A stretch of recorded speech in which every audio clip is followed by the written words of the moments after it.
بسم اللہ الرحمن الرحیم۔ غزوہ خیبر اس غزوہ کو کہتے ہیں جو 7 ہجری کو مسلمانوں اور یہودیوں کے درمیان لڑی گئی، کیونکہ یہود نے دوسرے عرب قبائل کے ساتھ مل کر مسلمانوں کے خلاف سازش کر کے امن معاہدے کو توڑا تھا۔ خیبر یہودیوں کا مرکز تھا جو مدینہ سے 150 کلومیٹر شمال میں واقع تھا۔ اس جنگ میں 10,000 یہودیوں کا سپہ سالار مرغب تھا، جس کا مقابلہ نبی کریم صلی اللہ علیہ وآلہ وسلم کے صرف 1600 مسلمان کر رہے تھے۔ ان کا قلعہ ایک اونچی پہاڑی پر بنا ہوا تھا جس کا دفاع اور دیوار بہت ہی مضبوط تھی۔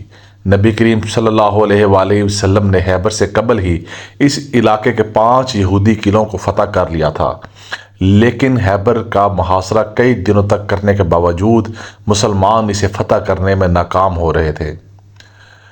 نبی کریم صلی اللہ علیہ وآلہ وسلم نے حضرت عامر کو لشکر کا امیر بنایا اور حملہ کے لیے بھیجا، لیکن وہ شہید ہو گئے۔ پھر حضرت عمر فاروق رضی اللہ تعالیٰ عنہ کو امیر لشکر بنایا اور قلعہ کی طرف روانہ کیا، لیکن وہ بھی ناکام لوٹے اور سپاہیوں میں یہودیوں کے جنگجو اور سپاہیوں کا خوف بیٹھ گیا۔ نبی کریم صلی اللہ علیہ وآلہ وسلم طبیعت کچھ ناساز محسوس کرتے ہوئے آرام کرنے چلے گئے۔ رات میں جب حالت بہتر ہوئی تو آپ نے پوچھا کہ دن میں کیا ہوا، لہٰذا صحابہ نے آپ کو سارا واقعہ سنایا۔ اس پر نبی کریم صلی اللہ علیہ وآلہ وسلم نے فرمایا، کل میں اس کو علم دوں گا جو اللہ اور اس کے رسول صلی اللہ علیہ وآلہ وسلم سے محبت کرتا ہے اور اللہ اور اس کے رسول اس سے محبت کرتے ہیں، وہ قرار ہے اور میدان سے فرار نہ ہوگا جب تک اللہ اس کے ذریعے خیبر فتح نہ کروا دے۔ راوی بیان کرتے ہیں کہ اس رات کسی کو نیند نہ آئی اور سب اضطراب میں تھے۔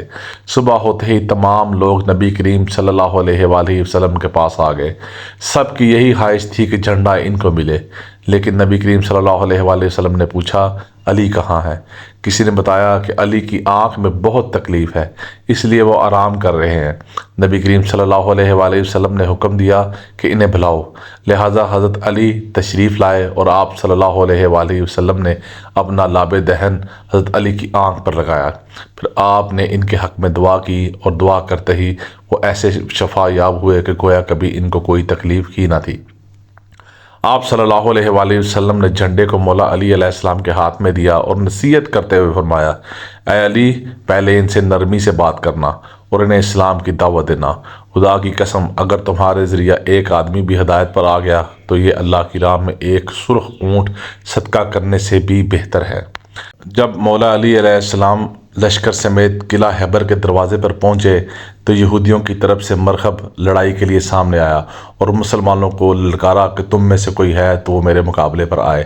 اس موقع پر حضرت علی مرغب کے مقابلے پر آئے۔ مرغب نہایت ہی قد آور اور چٹان جیسا وحشی جنگجو تھا جس کی ہیبت سپاہیوں کے دل و دماغ میں بیٹھی ہوئی تھی، اور یہ مقابلہ نہایت ہی سخت نظر آ رہا تھا، لیکن شیر خدا حضرت علی نے چند ہی ضرب اور ذوالفقار کے زوردار وار سے کچھ ہی لمحوں میں اس کا کام تمام کر دیا۔ اس کے بعد یہودی لشکر اور مسلمان لشکر میں گھمسان کی لڑائی شروع ہو گئی، جس میں مولا کائنات حضرت علی ابن طالب کی بہادری اور جرأت مندانہ لڑائی اپنی مثال آپ ہے۔ کچھ ہی دیر بعد نبی کریم صلی اللہ علیہ وآلہ وسلم بھی اپنی ساتھیوں سمیت تشریف لے آئے۔ تب جنگ اپنے عروج پر تھی۔ راوی بیان کرتے ہیں کہ یہودیوں نے قلعہ کے دروازے کے پاس حضرت علی پر وار کیا، جسے حضرت علی کی ڈھال گر گئی، لہذا آپ نے اپنے بازوؤں کے زور سے قلعہ کے ایک دروازے کو ہی اکھاڑ لیا اور اسے اپنی ڈھال بنا کر لڑنے لگے، یہاں تک قلعہ آپ کے ہاتھوں سے فتح ہوا۔ مختلف روایتوں کے مطابق بیان کیا جاتا ہے کہ بعض 40 صحابہ کرام اسے مل کر اٹھایا کرتے تھے۔ محققین نے اس دروازے کا وزن 100 من لکھا ہے۔ اس فتح کی وجہ سے شیر خدا حضرت علی کو فاتح خیبر بھی کہا جاتا ہے، جو آپ کی شجاعت اور جرأت کی ایک مثال ہے۔ اللہ کی طرف سے آپ کو بہترین قوت عطا کی گئی تھی، جسے آپ نے جہاد فی سبیل اللہ میں استعمال کیا اور فتح یاب ہوئے۔